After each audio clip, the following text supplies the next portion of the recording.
Hello YouTube.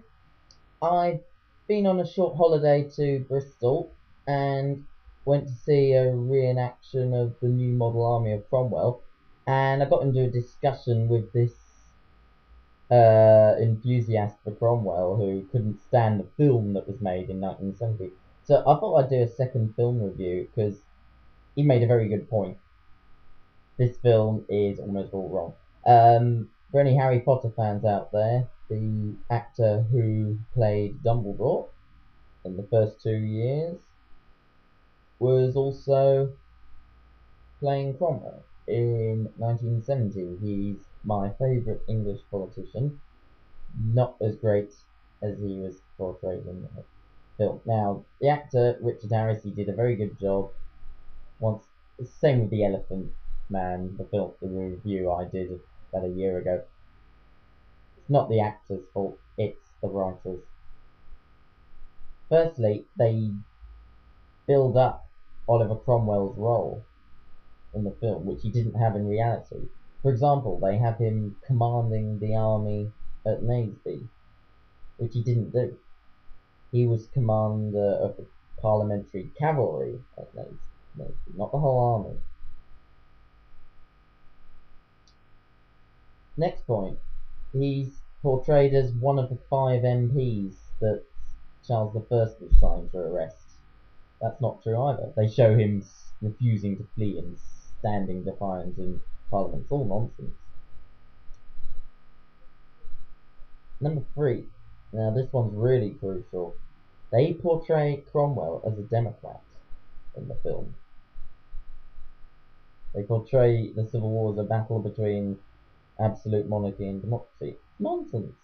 It was a battle between absolute monarchy and oligarchy, which is collective rule of the rich. Imagine if the Levellers had seen that film. They would have been disgusted, because they were for democracy, and Cromwell and Ireton arrested them, locked their leader up in jail. They ensured that only landowners had the votes. They may have abolished the monarchy and the House of Lords, but nevertheless, they still restricted vote to landowners like themselves. There are other points, like the fourth one I can think of. John Pym is shown to be dead after Naseby, i.e. after 1645, but in fact he died in 1643. So once again, they made his role bigger than it was.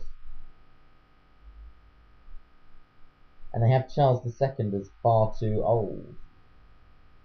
Charles II was only 12 when the English Civil War started. They show him to be in his late teens right from the start. Poor choice of actor.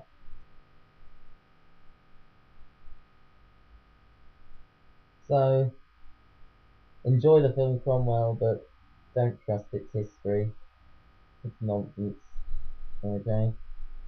Even when they try and be accurate, like with the shutting of the short parliament, they show that happening in 1642 and right after the arrest of 5 MPs. That's not true. The 5 MPs attempted arrest was in 1642, just before the Civil War, but short parliament was shut down in 1640. They just don't get their dates right.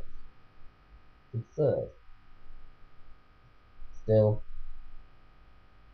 it's not like us British are the only ones who make unhistorical films. That's something, I suppose. See you later, YouTube. Bye bye.